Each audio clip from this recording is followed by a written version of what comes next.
민선 8기가 출범한 지 2년하고도 절반이 지났습니다. 임택 동구청장은 민선 7기에 이어서 민선 8기 전반기까지 총 6년간 동구를 이끌고 있습니다.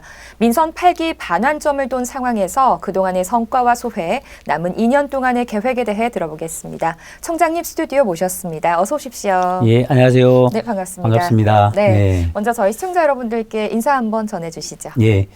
KCTV 광주방송 시청자 여러분 그리고 시민 여러분 안녕하십니까? 광주 동구청장 임택입니다. 한 해가 무척 빠르게 지나간 것 같습니다. 올 한 해도 정말 숨가쁘게 모든 분들이 살아오셨을 거고 저희 또한 체류용 문화관광도시 그리고 또 중장축제 여러 가지 사업들을 하면서 바쁘게 지냈습니다. 남은 한 해 마무리 잘 하시고 늘 건강하시기 바라겠습니다. 감사합니다. 네, 청장님께서는 민선 7기에 이어서 현재 이제 민선 8기까지 6년간 동구를 이끌고 계십니다.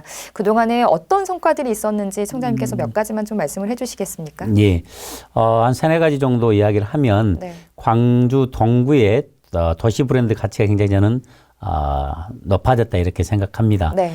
시민들께서 많이 광주 동구가 많이 달라졌다 이렇게 말씀을 하시는데 우선 동구 하면 사람들이 많이 이야기하는 게 이제 인문도시 동구 이렇게 이야기를 맞아요. 합니다. 네. 그래서 전국에 243개의 지자체가 있는데 지자체마다의 이제 특성들이 잘 안 보이는데 우리 동구는 지난 6년 동안 인문도시 사업을 해오면서 네. 인문도시 동구라고 하는 브랜드 가치를 만들어낸 것 같고요. 그다음에 이제 두 번째는 동구에 많은 사람들이 찾아들게 하기 위해서 지난 6년간 체류형 문화관광 기반을 구축하는데 일정 정도 성과를 거뒀다고 생각합니다. 네. 앞으로 이제 남은 기간 한 1년 반여 정도도 이걸 잘 해낸다고 한다면 이후에 많은 사람들이 볼거리나 즐길거리를 광주 동구에 와서 찾을 수 있게끔 하는 게 네. 일정 정도 성과가 있었다고 생각을 하고요. 그다음에 이제 세 번째는 촘촘한 복지 체계를 구축하는데 일정 정도 성과가 있었다고 생각합니다. 특히 이제 저희가 신경을 많이 썼던 것이 동구가 1인 가구가 많기 때문에 1인 가구에 대한 정책이라든지 네. 그리고 이제 대인동 일대 뭐 속칭 이제 쪽방촌 네. 이런데 사시는 분들에 대한 복지 대책 이런 점에서 상당히 많은 성과가 있었다 보고요. 네. 그런 성과를 바탕으로 예를 들면 인구가 유일하게 5개 자치구에서 증가를 했고 네. 그리고 이제 청년 인구가 2022년에 그 전에 이제 하위권에 있다가 19세부터 39세의 청년 인구가 1위로 올라서서 네. 3년 연속 지금 1위를 차지하고 있고 한 가지 더 이제 말씀드린다고 한다면 행정의 신뢰성이 주민들로부터 많이 높아졌다. 5년 연속 청렴도가 2등급을 받으면서 네. 주민들로부터 믿을 수 있는 행정이다. 이렇게 했던 것도 큰 성과라고 생각을 합니다. 네. 예. 최근 광주 출신의 한강 작가가 노벨 문학상을 받으면서 동구에서 추진하고 있는 인문 사업도 다시 예, 예. 주목을 받고 있거든요. 어떤 사업들이 있나요? 한강 작가가 이제 노벨 문학상을 받으면서 특히 이제 광주에 많은 관심들을 갖잖아요. 그래서 네. 이제 한강 작가가 광주에 이제 요청했던 것이 책 읽는 도시를 만들었으면 좋겠다. 네. 이런 말씀을 한 걸로 알고 있습니다. 네, 네. 그러면서 우리 동구가 상당히 이제 주목을 받았는데요. 동구가 2018년부터 인문도시를 추진해 오면서 첫 번째 방향 이제 주요한 사업으로 생각했던 게 책 읽는 동구였습니다. 네. 그래서 책 읽는 문화를 만드는 게 왜 중요하다고 생각을 했냐면 우리가 살고 있는 공동체에 대한 성찰이라든지 또 개인에 대한 성찰, 공동체가 앞으로 잘 이렇게 행복한 도시를 만들기 위해서는 어떻게 해야 될지 이 책이라고 하는 게 매개가 될 수 있다고 네. 생각을 했습니다. 그래서 책을 통해 서로 토론도 하고 교류도 하고 또 대안도 찾아내보고 네. 그런 차원에서 이제 책 읽는 동구 사업을 지난 6년간 해왔는데요. 일례로 저희 같은 경우는 매년 4,000권의 책을 주민들에게 나눠드려 왔습니다. 그 결과 1만 4천여 명 정도가 네. 책을 받아서 이렇게 또 했고요. 그다음에 이제 그 과정에서 100권의 권장도서, 그리고 이제 10권의 추천 도서를 선정을 해서 주민들에게 알렸고요. 네. 그런 과정에 이제 독서 공모전 같은 것도 이렇게 했습니다. 올해도 독서 공모전에 약 1천여 명이 이렇게 참여를 했습니다. 네. 그 외에도 이제 저희가 이제 찾아가는 독서교실, 유아, 유치원, 초등학교, 경로당까지 네. 그렇게 해서 여기에 참여하신 분만 해도 400회 정도의 6천여 명이 참여를 했습니다. 네. 그리고 이제 우리 마을 공동체에 대한 자부심을 느끼기 위해서 마을에 대한 기록, 네. 그래서 13개 동에 대한 마을의 역사라든지 또 주민들의 일대기 어떤 자서전을 쓴다든지 다 이렇게 책과 관련된 사업들을 또 꾸준히 해왔고 네. 그래서 어느 도시보다도 책을 읽는 문화를 만드는데 큰 역할을 해왔다 이렇게 생각을 합니다. 네. 아무래도 한강 작가의 책 읽는 도시 광주가 또 예. 동구를 시작으로 점점 더 광주로 확대가 되지 않을까 이런 생각을 예. 해봅니다. 자, 이제 그러면 민선 8기 주로 어느 부분에 역점을 두고 또 사업들을 추진하고 계시는지도 궁금합니다. 네. 아까 방금 소개해드렸던 이제 인문도시 사업은 책 읽는 동구 사업 외에도 네. 예를 들어서 미래 세대에 대한 그 다양한 인문적 소양을 넓혀주고 또 다양한 꿈을 심어주는 이런 활동을 해왔습니다. 네. 그래서 아이들의 어떤 초등학교, 중학교 인문 동아리 활동이라든지 뭐 전에도 소개를 했습니다만 우리 초등학교 5학년 학생들은 전부 통기타 교실을 한다든지 뭐 그런 사업이라든지 그다음에 이제 주민들의 인문 동아리 활동을 적극적으로 지원하는 사업. 네. 그리고 무엇보다도 사람 중심의 도시 환경을 만들어서 건강한 도시민으로서 살아갈 수 있도록 하는 거라고 생각합니다. 그래서 네. 저희가 지금 먹거리라든지 이런 것들도 좋은 먹거리를 공급하는 정책을 수립을 하고 있고요. 네. 그다음에 이제 예를 들어 친환경 관련 프로젝트들도 많이 하고 있습니다. 네. 그래서 광주에서 유일하게 친환경 자원순환센터가 있으면서 생태 도시를 만드는 데도 그것이 바로 시민들의 건강과 관련돼 있기 때문에 네. 그런 사업도 중점적으로 해왔고요. 그다음에 이제 두 번째는 어쨌든 앞으로 이제 절대적인 인구가 더 이상 증가하는 데는 한계가 있기 때문에 네. 우리 동구는 많은 사람들이 찾아들어서 인구는 10만 6천 정도이지만 동구에 와서 체류하는 요즘 이제 개념으로 생활 인구, 관계 인구로 표현을 하는데 네. 이 인구들이 3배, 4배 이상이 돼서 활력이 구가 도심이 활력이 살아나도록 하는 건 이제 체류형 문화관광 도시를 만드는데 집중적으로 투자를 했습니다. 네. 그래서 이제 아시아문화 전당권, 지산유원지권, 무등산권을 개발을 하고 있고요. 네. 잠깐만 소개를 해드린다면 무등산권 같은 경우 올해 이제 본격적으로 그 예술 접목 야행 관광 사업, 그래서 남북권 광역 관광 개발 사업으로 280억을 투입을 하고 지금 실시 설계에 들어가 있습니다. 네. 그래서 정심사 일대에 춘설차밭을 복원한다든지 그래서 무등산에 오신 분들이 명상을 하고 차를 마시고 또 걸을 수 있는 그런 공간을 만드는 데 최선을 다하고 있고요. 네. 그다음에 이제 올 말이나 내년 3월까지 최종 완공이 되는 문화전당 지하에 빈 점포를 활용해서 네. 아이들의 미디어 아트하고 AI를 결합한 교육 플랫폼 공간을 지금 만들고 있습니다. 네. 그리고 이제 수소도시 사업을 통해서 강주에 오면 반드시 들릴 수 있도록 하는 그래서 지원동 일대 그 쓰레기 매립장 자리에 네. 예술을 입힌 정원, 공원을 만들 생각입니다. 그것도 네. 올해부터 이제 앞으로 4년간 투입이 되는데요. 그래서 정말 그런 찾고 싶은 공간을 만드는 그런 네. 체류형 문화공간 도시를 만드는데 집중적으로 지난 민선 7기, 8기 이렇게 네. 해왔다는 말씀을 드리고요. 그 다음에 이제 아까도 잠깐 설명을 드렸습니다마는 복지와 관련해서도 주민들이 어떤 불편함, 사각지대가 없도록 네. 최선을 다해왔다 이렇게 말씀드릴 수 있을 것 같습니다. 예. 네, 정말 어마어마한 사업들이 민선 7기와 8기에 걸쳐서 지금 진행 중에 있고 또 진행이 됐었는데 올해 특히나 또 21회째를 맞은 충장축제가 예. 또 성황리에 폐막을 했습니다. 올해 충장축제 좀 어떻게 진행이 됐는지 다시 한번 좀 설명을 해주시겠어요? 예. 사실 올해도 이제 충장축제 하면서 네. 이틀간 비가 좀 뿌려서 네. 저는 행사 중에 앉아 있어도 하늘만 쳐다보고 마음속으로 제발 비가 안 왔으면 네. 좋겠다. 네. 근데 다행히 이제 행사가 시작되면부터 비가 안 오더라고요. 네. 그래서 올해 축제를 사람들이 많이 평가를 해주는 게 축제가 새로운 형태로 변해서 네. 자리 잡기 시작했다. 이렇게들 말씀을 많이 하시더라고요. 네. 그러니까 이제 작년부터 이 축제 자체를 우선 야간으로 이제 체류형 야간 도시를 그러니까 문화관광 도시를 만드는 거에 좀 결합시키기 위해서 네. 야간으로 옮기는 그래서 퍼레이드도 야간에 진행을 했고요. 네.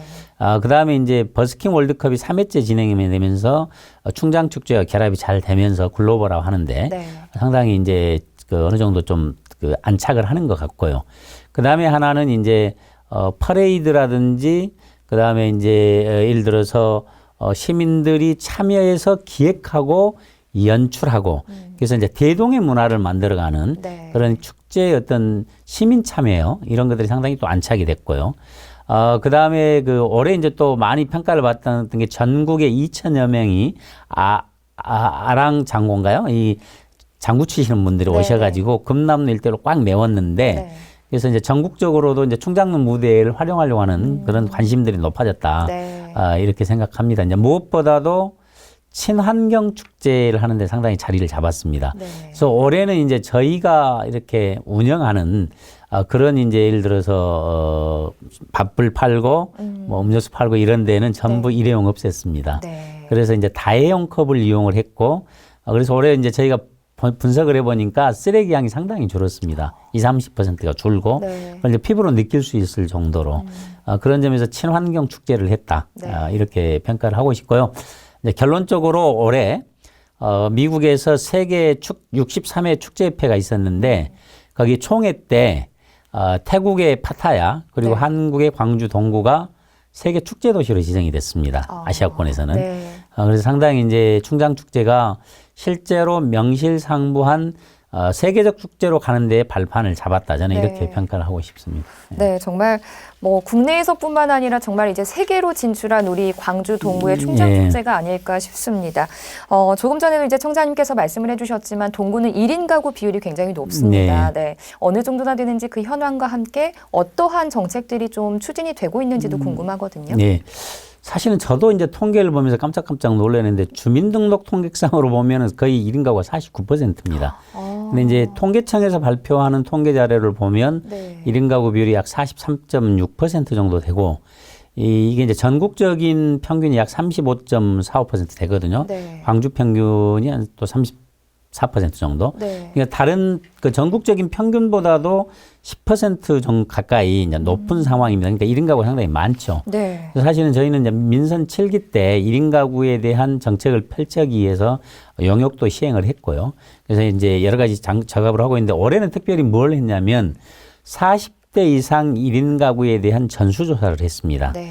그래서 40대 이상의 이제 기초수급자에 대한 1인 가구 전수조사하고 기초수급자 아닌 이제 분들에 대한 전수조사를 해서 약 그 고위험 가구만 해서도 한 500여 명을 발굴을 했습니다. 네. 그래서 중위험 가구까지 하면 1000여 명의 위험 가구를 발굴을 하고 특히 이제 이런 분들 중에서 고독사 문제도 발생을 하게 되고 건강 문제나 이런 것들이 관리가 잘 안 되는데 네. 그래서 그런 분들을 설득하기도 하고 상담을 해서 이 고위험군, 중위험군, 위험군에 대한 안전 시스템을 지금 저희가 만들고 있습니다. 네. 예를 들면 심지어 이제 저희가 하는 방법 중에 하나가요. 언론사의 신문 배달도 그분들에게 배달이 되게끔 해서 네. 신문이 쌓이면 문제를 느낀다든지 네. 그다음에 이제 공인중개사들이 이사하는 관이 잘 알기 때문에 네. 이런 분들하고도 협약을 통해서도 어려운 분들이 없으신가 네. 이런 것들도 보고 그다음에 이제 예를 들면 이제 아까 말씀드렸던 대인동 일대 쪽방천에 1인 가구들이 또 많으신데 네. 이분들에 대한 여러 가지 복지 사업을 펼치면서 동네가 많이 밝아졌습니다. 네.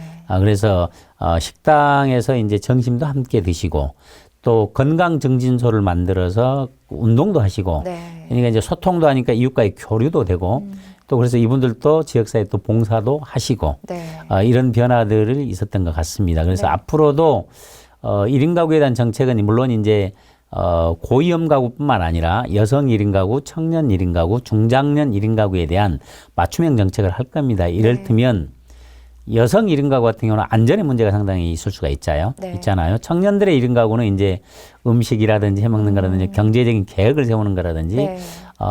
또 이런 점에서도 저희가 세심하게 살펴볼 생각입니다. 네. 예. 알겠습니다. 동구는 뭐 또 1인 가구뿐만 아니라 고령층 비율도 굉장히 높습니다. 예. 네. 이번에 뭐 전국 최초로 고령 친화도시 국제 네트워크 제3기 인증을 받았다는 소식이 들리던데 예, 예. 대표적인 또 고령 정책에는 어떤 것들이 있나요? 예. 저희가 이제 전국에서 처음으로 3단계 고령 친화도시 인증을 받았습니다. 앞으로 2029년까지 4년간 저희가 고령 친화도시화에 대한 여러 가지 정책을 펼치게 됩니다. 이게 세계보건기구로부터 이제 인증을 받은 거죠. 그래서 저희가 이제 베스트 정책이라고 해서 베리프리어 정책. 그래서 정말 그 어르신들은 좀 뭐 보행도 어려움이 있을 것이고 그래서 이런 부분에서 정말 사시는데 살기 좋은 도시 환경을 만드는 것. 그다음에 에너지 컬처. 그래서 이 베스트. 그래서 활력이 넘치고 어떤 문화적 생활을 할 수 있도록 하는 정책. 그리고 이제 secure 안전의 문제 이런 거라든지 그다음에 이제 텔. 그러니까 소통. 그래서 이제 어르신들께서 노후를 사시는 데 있어서 안전하고 건강하게 살 수 있도록 하는 돌봄 정책. 두 번째는 일하실 수 있는 분들에게는 일자리를 만들어 드리고 또 노후가 자존감 있게 보내시려면 하고 싶은 일들을 하실 수 있어야 한다고 봅니다. 취미생활, 특기생활, 상호 교류. 그래서 저희는 이제 뭐 100세 친구, 100세 동아리 활동 이런 걸 많이 하거든요. 지난주에도 이제 100세 동아리 활동 성과 보고를 했는데 작년부터 만들었던 남성 노래교실 어르신들이 딱 나오셔서 노래 실력을 뽐내는데 참 잘했다 이런 생각이 들고 매우 만족해 하십니다. 그래서 우리가 이제 광주가 이제 노인 인구 비율이 19.1% 정도 많이 이제 올라섰는데 우리가 한 23% 되니까 정말 고령 친화 도시를 선도하는 그런 도시를 만들 생각입니다. 예. 그리고 고향사랑 기부제가 2년째 시행이 되고 있습니다. 전국 지자체별로 굉장히 경쟁도 치열하지만 또 특히나 동구만의 이 고향사랑 기금 사업이 또 주목을 받고 있거든요. 어떠한 사업들이 있는지 또 설명을 해주시죠. 작년에 저희가 고향사랑 기부금을 약 10억 정도 모았어요. 전국의 69개 자치구 중에서는 1등이었고 243개 자치구 중에서도 10위 안에 들었습니다.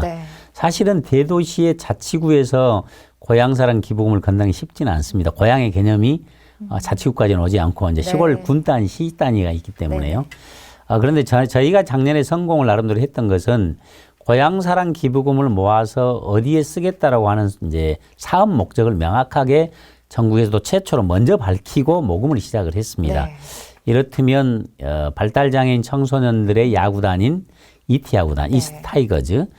그래서 이제 저희가 작년에 기부금 받아서 이 발달장애인 청소년들의 야구단에게 옷도 새롭게 하고 야구 장비, 지금 이제 연습장을 만들기 위해서 지금 찾고 있고요. 그리고 이제 광주국장이 갖고 있는 공간의 의미가 문화적으로나 역사적으로 상당히 의미 있는 공간인데 유일하게 지금 87년 된 우리나라에 남아있는 일제시대 때 만들어진 장소거든요. 여기를 대한민국의 어떤 그 문화와 역사의 어떤 상징적 공간으로 만들어 보고 싶은데 여기도 이제 문화유산으로 등록하기 위해서 지금 저희가 절차를 받고 있습니다. 그래서 그것을 기준으로 해서 이제 그 어떤 내외부 예를 들어서 낡은 것도 수리도 하고 또 여기에 영화 관람으로 오신 분들에 대한 편의시설을 갖추고 또 다양한 인문적 프로그램도 저희가 지금 하려고 생각을 하고 있습니다. 한 가지 이제 더 조금 말씀을 드리면 사실은 고향사랑 기부금이 작년에 처음 제도가 시행이 되면서 여러 가지 제도적 문제가 많았습니다. 이렇다면 이제 올해 이제 법을 바꿨어요. 민간 플랫폼을 이용할 수도 바꿨고 홍보 방식도 바꾸고 근데 거기에서 결정적으로 많이 역할을 한 게 우리 동구입니다. 행안부에서도 광주 동구가 열심히 한 덕분에 제도 개선까지도 이루어졌다 할 정도로 전체적인 고향사랑 기부금을 리드하는 그런 자치구로서 역할을 또 했다 이렇게 말씀드릴 수 있습니다. 소장님 이제 마지막으로 민선 8기 후반기 남은 계획 또 어떻게 좀 이끌어 가실 건지 계획 한 말씀 듣고 싶습니다. 한 1년 7, 8개월 남았는데요. 우선 이제 어떻게 잘 마무리하느냐가 중요할 것 같습니다. 아까 말씀 중에 드렸던 것처럼 체류형 문화관광도시를 만드는 인프라를 구축하는 사업이 지금 대규모 사업이 26년이나 27년에 마무리되는데 제 임기가 26년 6월 30일까지이기 때문에 임기 중에 계획한 체류형 문화관광도시 만드는 걸 확고히 하는 거고요. 두 번째는 이제 주민들이 일상 속에서 불편을 느끼는 문제, 뭐 주차 공간의 문제라든지, 그다음에 이제 뭐 쓰레기의 문제도 있을 수도 있고요. 그다음에 또 복지의 문제. 그래서 이제 그런 것들을 좀 세심히 살펴야겠다. 네. 그래서 주민들의 일상생활에 불편함이 없는 도시를 만들고, 그다음에 이제 저희가 계속 꾸준히 추진하고 있는 365일 설레이는 36.5도시의 따뜻한 인문도시를 만드는데도 최선을 다하고자 합니다. 예. 네. 이제 끝으로 우리 시청자 여러분들께 한 말씀 전해주시죠. 예. KCTV 광주방송 시청자 여러분, 그리고 시민 여러분, 우리 동구가 새로운 활력을 되찾고 변화하고 있습니다. 충장로 상권 또 금남로에 많은 시민들이 찾아주셨는데요.